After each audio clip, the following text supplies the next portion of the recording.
C'est avec une grande tristesse que je rediffuse cet entretien pour rendre un dernier hommage à l'ami artiste, le poète et chanteur, l'écrivain Gilbert Troutet, qui vient de nous quitter.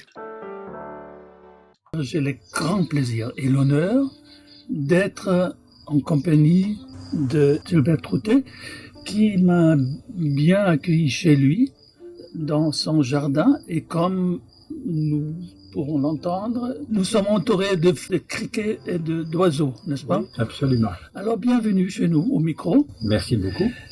Voilà, vous êtes compositeur, auteur, interprète et aussi photographe. Et vous avez une carrière tout à fait étonnante parce que elle vous a amené un peu dans le monde entier. Vous avez voyagé, n'est-ce pas?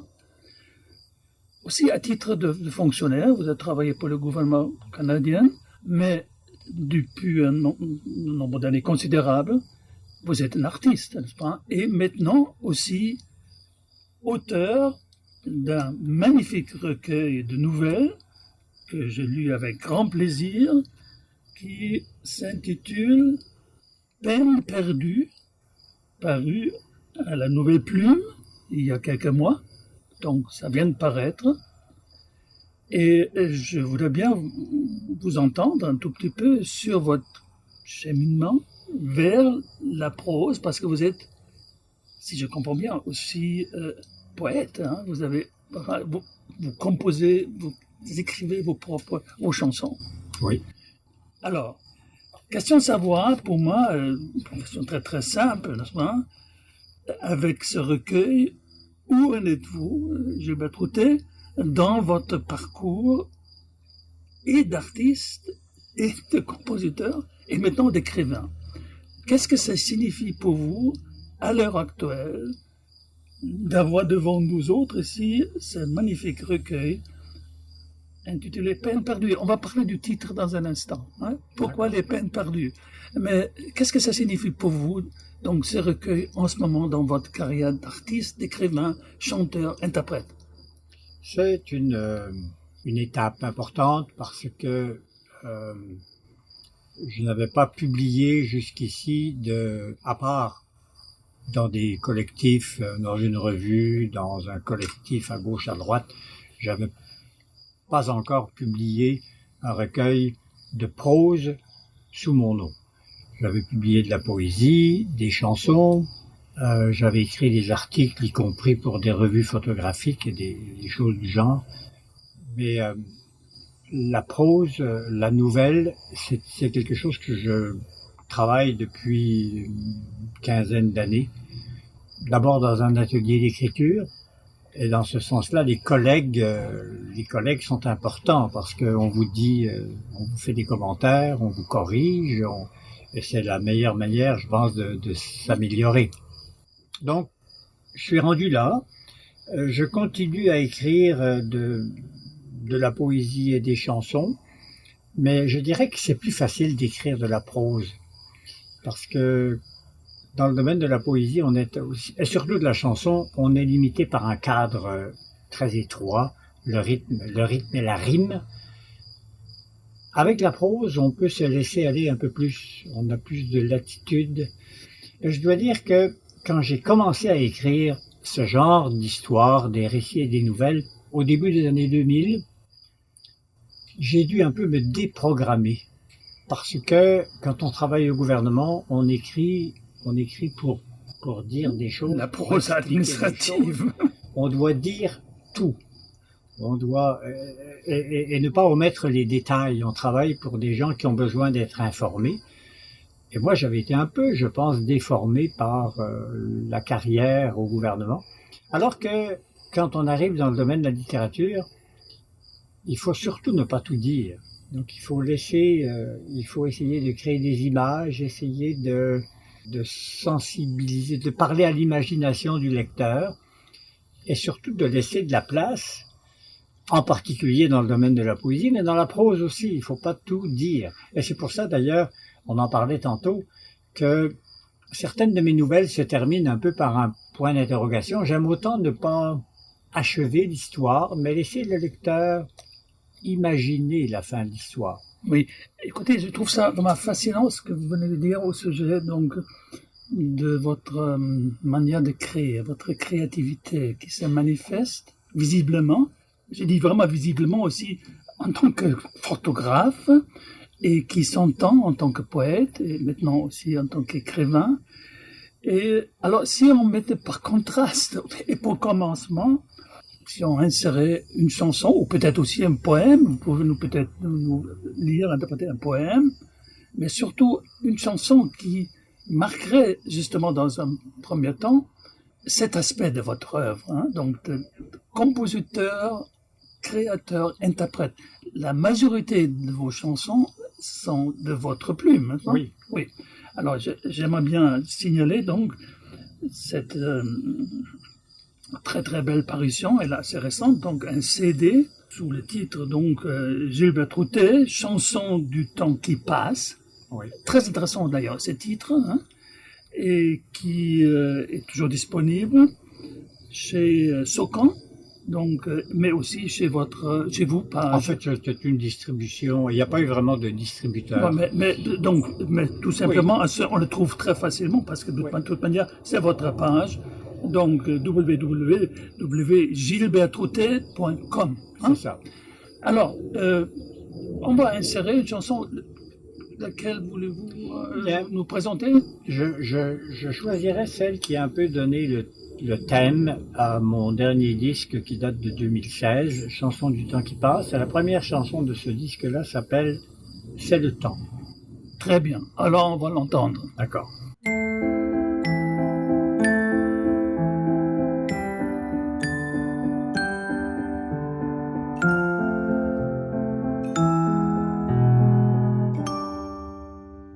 C'est le temps qui passe et qui s'en va.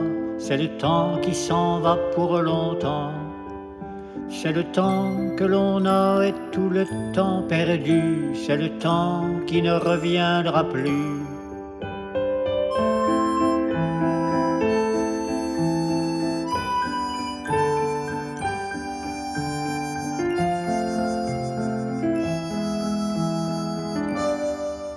C'est le temps qui nous presse l'aiguille au cadran, c'est le temps qui prend le mort aux dents.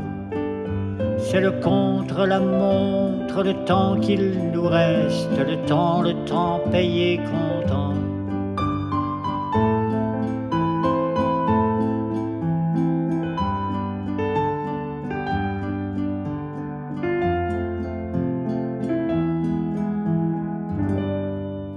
C'est le temps appalant, le temps boulet aux pieds, c'est le sable dans le sablier.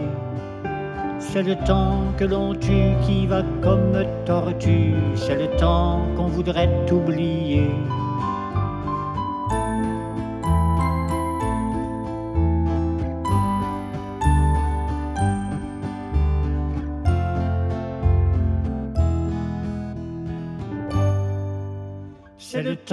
C'est le temps qui passe et qui s'en va, c'est le temps qui s'en va pour longtemps.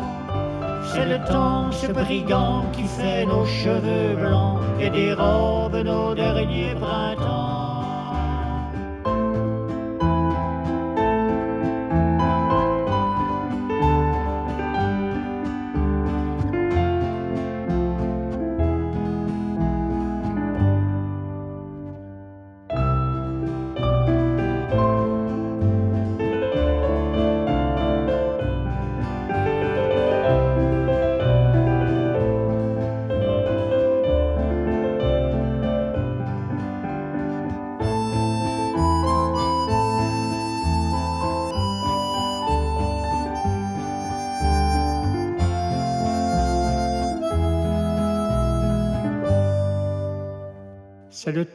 C'est le temps qui passe et qui s'en va, c'est le temps qui s'en va pour longtemps.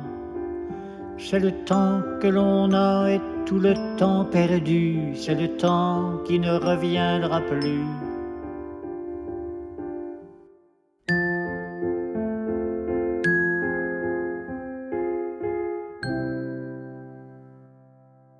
La question du temps, elle est aussi importante pour votre écriture en tant que novelliste, parce que j'ai l'impression, ayant lu avec grand intérêt donc ce recueil Peine perdue, il y a là une trame narrative qui, je ne vais pas dire qui passe de A à Z, mais qui se situe dans une certaine temporalité. Reste à savoir si ce recueil tel quel, on pourra même regarder un tout petit peu la table matière, correspond à une vision d'ensemble pour vous. Quel était votre plan? Ou peut-être il n'y avait pas de plan. Je vous pose la question. Quand vous avez donc monté, conçu l'idée, d'abord, peut-être c'est le moment de nous entendre sur le titre. Je l'ai lu, pas toujours en présence de Peine perdue. Expliquez-nous un tout petit peu la conception, le titre et le fil narratif. J'avais un autre projet que j'avais soumis à une maison d'édition l'année dernière qui n'avait pas été retenu, probablement parce que c'était trop disparate. Il y avait on passait trop d'une chose à une autre, alors que dans ce projet-là, la maison d'édition cherchait à avoir d'abord des nouvelles de l'Ouest canadien. Bon, j'en avais quelques-unes. Puis ensuite se sont ajoutés des textes qui semblaient intéresser la maison d'édition. Mais on s'est aperçu à un moment donné qu'il y avait, dans la plupart de ces nouvelles, le fil conducteur était plutôt une espèce d'atmosphère assez angoissante. On peut dire que dans beaucoup de ces nouvelles, il y a de l'émotion, mais il y a souvent de l'angoisse. Et j'espère que c'est le genre de sentiment que j'arrive à communiquer au lecteur. Mais oui. Bon, dans les romans policiers, c'est du suspense. Là, c'est un peu l'angoisse du personnage qui se trouve dans telle ou telle situation. Mais ce sont des situations extrêmement diverses. Exactement. Dans l'espace et dans le temps. Oui.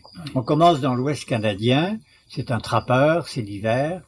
Et ensuite, on se retrouve à un moment donné au Québec au moment des inondations au Saguenay. Ensuite, on est à Ottawa avec un sans-abri en plein hiver. Puis c'est l'hôtel de la Cloche. C'est ça. Magnifique ce titre d'ailleurs. Peut-être pour tous nos auditeurs, c'est peut-être... Hôtel de la Cloche, oui. Oui, la Cloche. C'est un jeu de mots. C'est de l'argot français, la Cloche, oui. Je pense que ce titre-là... C'est l'ensemble des clochards.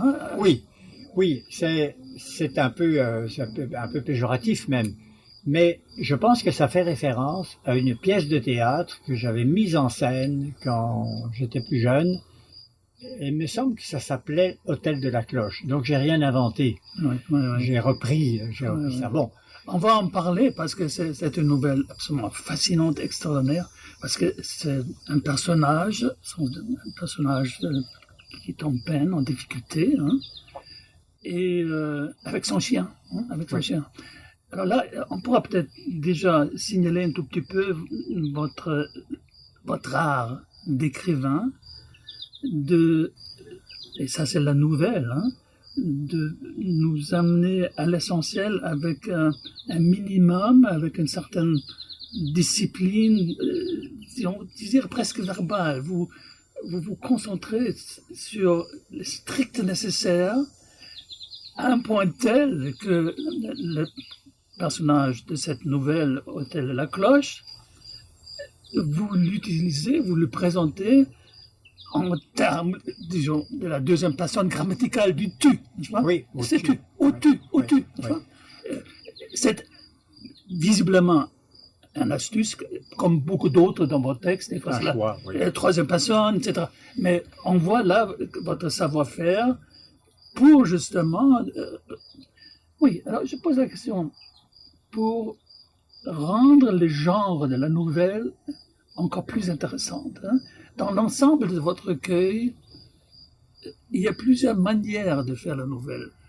Quelle est votre poétique, votre sens de la nouvelle? C'est quoi cette forme pour vous?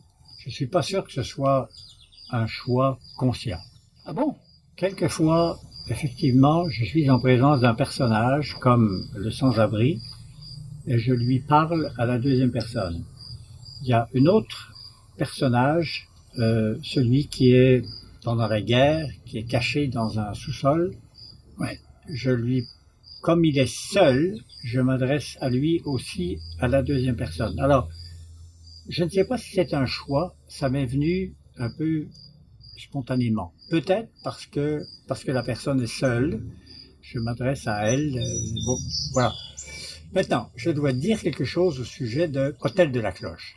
Mais oui. Cette nouvelle est en fait inspirée d'une chanson de Gilles Vigneault. Uh-huh. D'habitude, les auteurs de chansons vont utiliser un texte de prose ou de poésie et faire une chanson avec. Et dans mon cas, j'ai fait le contraire. J'ai essayé de contacter Gilles Vigneault pour lui dire voilà ce que j'ai fait, puis j'ai pas pu le contacter, donc je l'ai fait quand même. Mais j'aimerais bien qu'un jour il sache que ça m'a inspiré, son histoire a inspiré la mienne. Mais c'est très amusant hein, comme histoire. Oui, alors que d'autres, évidemment, qu'on pense par exemple Aragon, c'était des poésies qui ont été mises en musique. Brassens a fait ça aussi. Bien sûr. Même on est allé chercher Villon pour le mettre en musique. Bien sûr, Quelquefois, je me souviens d'avoir fait en spectacle, d'avoir pris une chanson de Michel Muller, qui est un auteur suisse. J'aimais pas trop la musique de sa chanson qui s'appelle L'Espoir. Et je m'en suis servi, elle, comme d'un poème. Donc, j'ai un peu déshabillé la chanson de sa musique pour en faire un poème. Mais c'est un très beau poème, par exemple. Et je n'ai gardé que le texte. Oui, j'aimerais bien revenir encore à ce que j'avais tout à l'heure, peut-être d'une manière un peu spontanée, sans trop de réfléchir sur ce que je voulais dire. Mais ce que j'appelais donc l'art poétique de la nouvelle. Hein. Oui. Et alors, ce qui me plaît en tant que lecteur, qui me fascine vraiment, c'est votre savoir rendre l'essentiel avec une très grande concision. Mais vous travaillez évidemment, ça fait partie de la poétique évidemment de la nouvelle, avec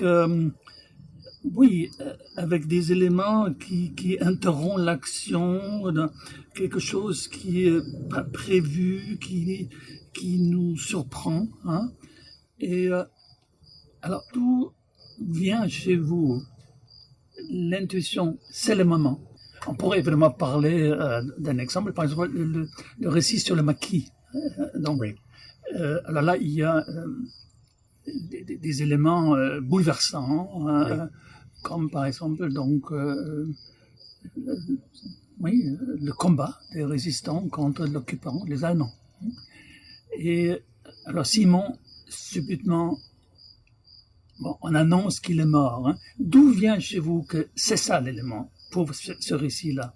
Est-ce que c'est l'intuition? C'est une angoisse? D'où vient cela? Hein?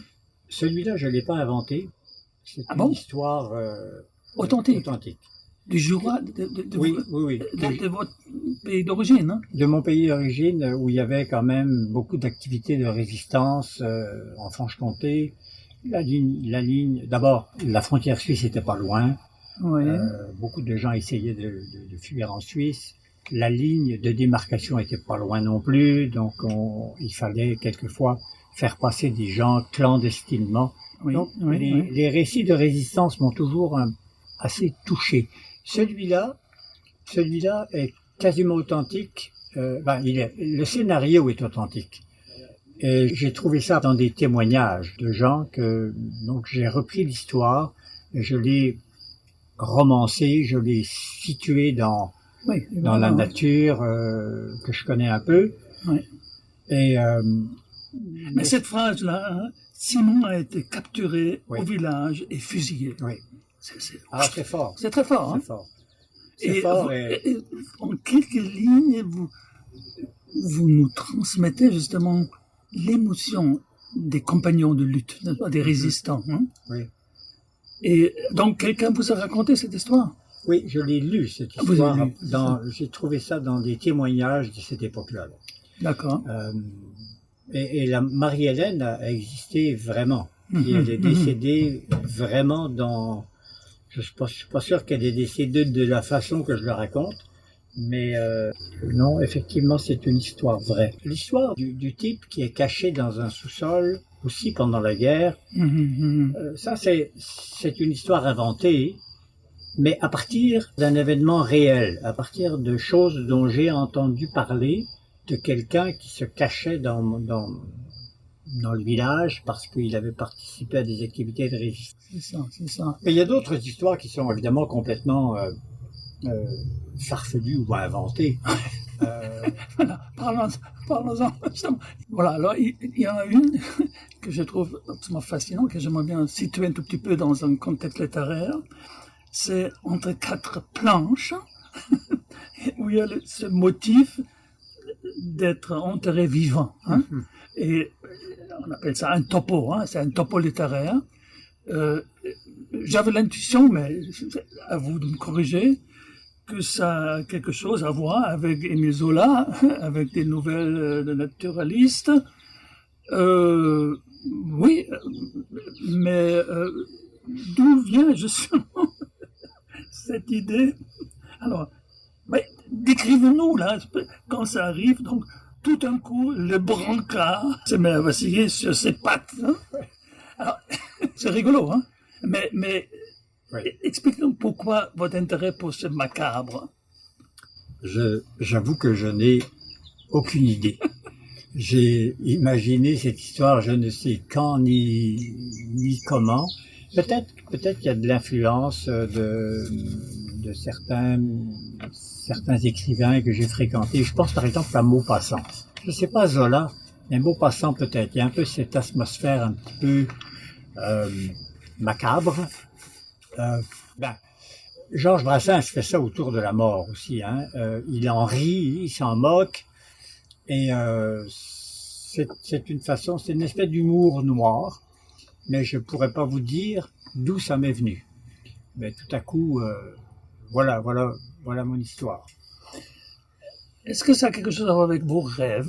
Est-ce que c'était angoissant, cette histoire d'être enterré vivant? Je pense que ça a quelque chose à voir. Je pense que ça a quelque chose à voir avec les funérailles auxquelles j'ai assisté dans mon petit village en France.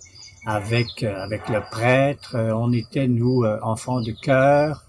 Il y avait cette espèce de croque-mort, tout cet environnement à la fois religieux, lugubre, macabre, dont on peut rire un peu maintenant. Mais en tant que gamin, oui, je partage exactement cela, oui. Parce que j'ai grandi aussi à la campagne. Et ça s'est passé d'une manière assez spéciale dans le village. Oui. Hein. Les gens participent à se joindre au défilé, hein, accompagner donc la famille au cimetière. Oui. Et en tant que gamin, il y avait ce mélange de curiosité et puis d'angoisse, de peur, et c'était spécial. Et là, vous avez très très bien cerné cette ambiance-là. Hein. Je me souviens d'avoir essayé dans cette nouvelle-là en particulier de faire entendre des bruits. Il n'y a pas des odeurs, mais il y a en tout cas des bruits. Il y a des cloches qui sonnent. Il y a le bruit des roues sur le gravier. Il y a cette espèce de... J'essaie de communiquer des sensations que moi j'ai éprouvées. Comme vous dites, quand on est gamin, on est sensible à ces choses-là. Hein. Ça vient toucher nos sens. Et puis là, je pense que les sens qui sont le plus... Il y a ce qu'on voit, mais il y a aussi ce qu'on entend dans cette nouvelle-là. Gilbert Trottet, lisez-nous aussi un passage ou même un texte comme ça avant de nous quitter. Pas trop long. Voilà. Entre quatre planches. Oui. Je me suis posé la question plusieurs fois, quel titre j'allais donner à Est-ce que c'est un jeu de mots entre quatre planches? Entre quatre planches, c'est une expression française, je pense, qui parle du cercueil. Ah bon? Ah oui. En tout cas, le convoi funèbre avait quitté l'église et cheminait lentement dans les rues du village. Un vent hargneux faisait rouler au-dessus des têtes de lourds nuages gris anthracite, pareils à l'ardoise des toits. L'étole du curé s'en allait en tous sens, et l'enfant de chœur luttait contre la tourmente, le crucifix au bout des bras, comme un exorciste. La sonnerie des cloches qui accompagnaient le cortège s'acheva en tintements épars. On approchait du cimetière. Le corbillard était une charrette imposante aux grandes roues en bois cerclées de fer qui faisait un bruit lugubre sur les cailloux du chemin. « Oh !» cria le croque-mort au cheval. Le cortège. Welcome to Literature News, the podcast on YouTube. I am Hans-Georg Ruprecht. S'immobilisa au bout de l'allée, au bord d'une fosse profonde et fraîchement creusée.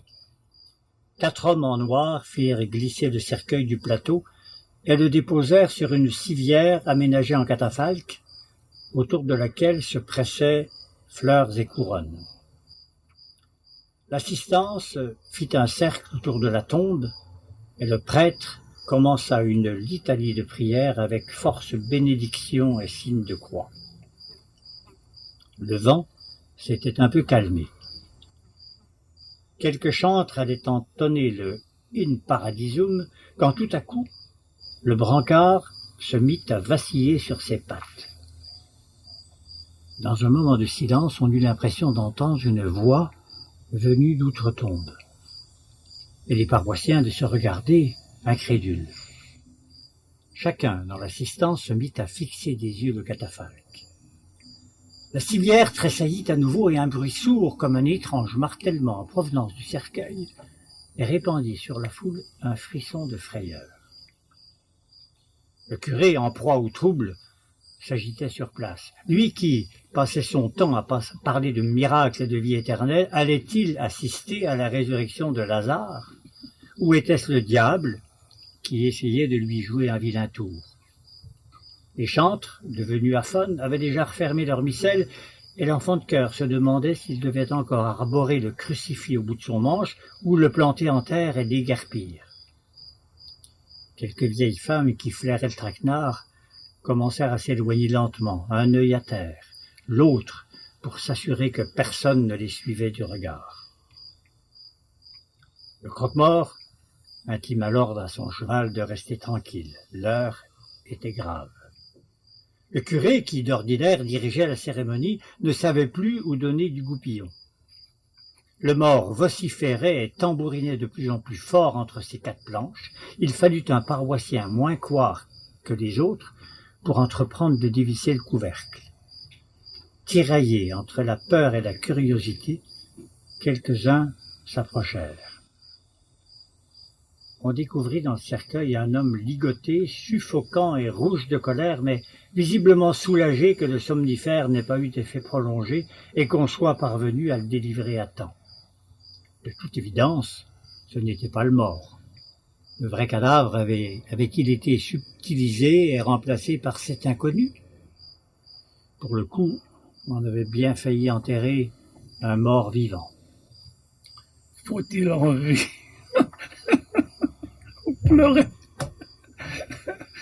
Gilbert Troutet, je vous remercie beaucoup d'abord de l'accueil chez vous dans cette ambiance estivale. On entend encore les criquets et les oiseaux et surtout de nous avoir présenté votre nouvelle publication, à savoir le recueil de nouvelles Peine perdue, paru à la Nouvelle Plume, 9e avenue Nord, Regina, Saskatchewan.